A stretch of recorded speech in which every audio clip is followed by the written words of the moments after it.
Hello, ladies and gentlemen. This is Sanjay Madhav, the most self-proclaimed, most interesting Indian man in the world. Only because I was born in England. My family's from India. I was born in England. I grew up in Canada. I lived in Texas. I lived in California. I do live in the U.S. I speak 3 languages. I was a former bodybuilder. I was a former actor, still am for many years, and so on and so forth. But anyways, what does it have to do with internet marketing? I just mentioned I speak 3 languages, Spanish and French. Now, what's important here is that I have clients that are multinational businesses, meaning that they want to sell in other countries and countries that speak languages other than English. But they ask, Jay, how do we do that? Because don't we have to localize our marketing for that language? Well, duh, yes you do. Someone who speaks Spanish doesn't go into Google and type in keywords in English, especially if they don't know English. They type it in Spanish, obviously.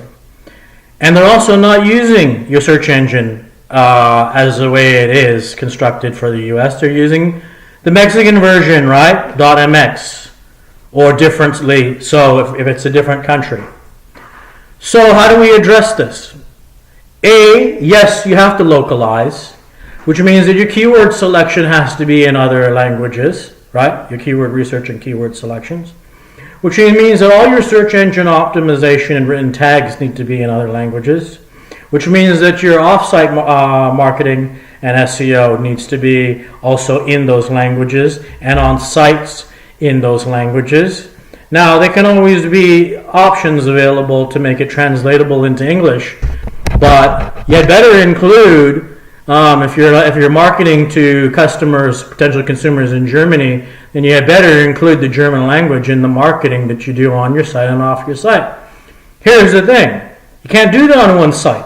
Right? If you're based in the U.S., you sell in the U.S., you sell in Canada, you sell to Mexico, you sell to Germany, you sell to Sweden, and you sell to Australia, English speaking, I know, and then you sell to the UK, English speaking, and then so on and so forth. Let's add another one, Italy, just to have another foreign language. So yes, you have to have multiple sites for those regions with content in those languages that are optimized for searches using keywords and phrases in those languages.